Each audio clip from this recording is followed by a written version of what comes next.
સાંતલપુર તાલુકાના વારાઈ ખાતે આવેલા આસોપાલા હોટલમાં કોંગ્રેસ પાર્ટીની મહત્વપૂર્ણ બેઠક યોજાઈ હતી। આવનારી તાલુકા પંચાયત તથા જિલ્લા પંચાયતની ચૂંટણીને ધ્યાનમાં રાખીને આ બેઠકમાં ચૂંટણી નિરીક્ષકોની હાજરીમાં ઉમેદવારોની સેન્સ લેવાની કામગીરી હાથ ધરવામાં આવી હતી। આ બેઠક દરમિયાન તાલુકા પંચાયત જિલ્લા પંચાયતની ચૂંટણી લડવા ઈચ્છુક ઉમેદવારો પાસેથી વ્યક્તિગત રીતે સેન્સ લેવામાં આવી હતી, જેમાં તાલુકા પંચાયતની કુલ 18 સીટો અને જિલ્લા પંચાયતની 14 સીટો માટે ઈચ્છુક ઉમેદવારોની પસંદગી કરવામાં આવી હતી। ઈચ્છુક ઉમેદવારોની પસંદગી પ્રક્રિયા હાથ ધરવામાં આવી હતી। બેઠકમાં કોંગ્રેસના અગ્રણીઓ તથા ચૂંટણી નિરીક્ષકો તરીકે પીસી ગઢવી, મોગીલાલ ચૌધરી તેમજ પાટણ જિલ્લા કોંગ્રેસ પ્રમુખ ગેમરભાઈ દેસાઈ, સાંતલપુર તાલુકા કોંગ્રેસ પ્રમુખ પરબતભાઈ આહિર, રમેશભાઈ રબારી, ભચાભાઈ આહિર, મહેબૂબભાઈ મલેક, જાહેદ ખાન મલેક સહિતના આગેવાનો ઉપસ્થિત રહ્યા હતા। બેઠકના અંતે કેટલાક યોગ્ય ઉમેદવારોને ચૂંટણી લડવા માટે લીલી ઝંડી આપવામાં આવી હોવાનું સૂત્રો દ્વારા જાણવા મળ્યું છે। કોંગ્રેસ પાર્ટી દ્વારા આવનારી સ્થાનિક સ્વરાજની ચૂંટણીમાં મજબૂત પ્રદર્શન કરવા માટે તૈયારીઓ તેજ બનાવવામાં આવી છે। જેકેસિંહ ગુજરાત સાથે મનુ ઠક્કર, રાધનપુર। આજે કેટલા ઉમેદવારો ઉપસ્થિત હતા માગણીમાં જિલ્લા પંચાયત અને તાલુકા પંચાયત? સાંતલપુર તાલુકા પંચાયતમાં 4 જિલ્લા પંચાયત છે, તોરડા, કોલીવાડા, વારાઈ અને સાંતલપુર, અને 18 તાલુકા પંચાયત છે। દરેક તાલુકા પંચાયતમાં 3 થી કરીને 5 થી 8 સુધી પેનલ બની છે, એ ઉમેદવારો હાજર હતા। દરેક જિલ્લા પંચાયતમાં 3 થી કરીને 5 સુધીની પેનલ બની છે, એ ઉમેદવારો પણ હાજર હતા।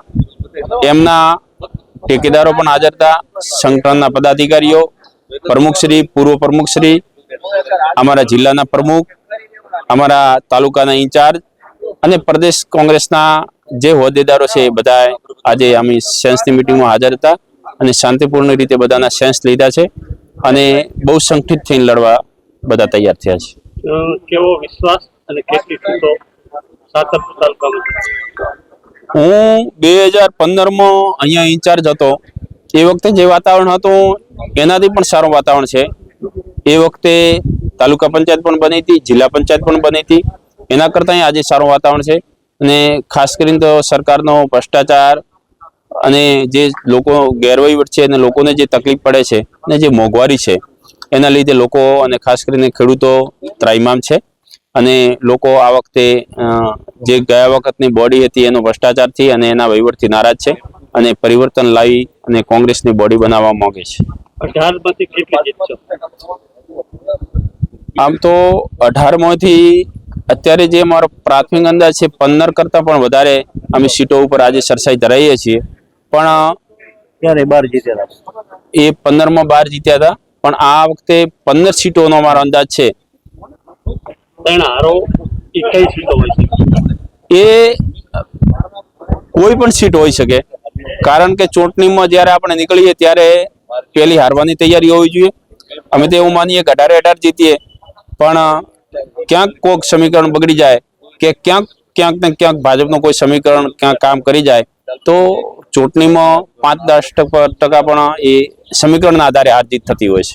ચૂંટણીમાં પહેલો મુદ્દો કયો હશે લોકો સુધી પહોંચાડશે? અમારે સામાન્ય માણસનું કામ કરવાનું, અને જે કચેરીઓમાં ભ્રષ્ટાચાર થાય છે, ખુલ્લેઆમ થાય છે, લોકોને રવડાવે છે, કામ થતા નથી, અને લોકોને જે મકાન બનાવવાની હોય, મફત પ્લોટની વાત હોય કે સામાન્ય મોંઘવારીની વાત હોય, સામાન્ય દાખલા કઢાવવા માટે પણ ધક્કા ખવડાવવાની વાત હોય, લાઈનો કરવાની વાત હોય, એમાંથી અમારે મુક્તિ પાવી છે। કેવા ઉમેદવાર પસંદ? ખાસ કરીને યુવાન હોય, ભણેલ ગણેલો હોય, શિક્ષિત હોય, પાર્ટીના વફાદાર હોય અને લોકો સાથે કમિટેડ હોય એવો ઉમેદવાર અમારો પાર્ટીનો કેન્ડિડેટ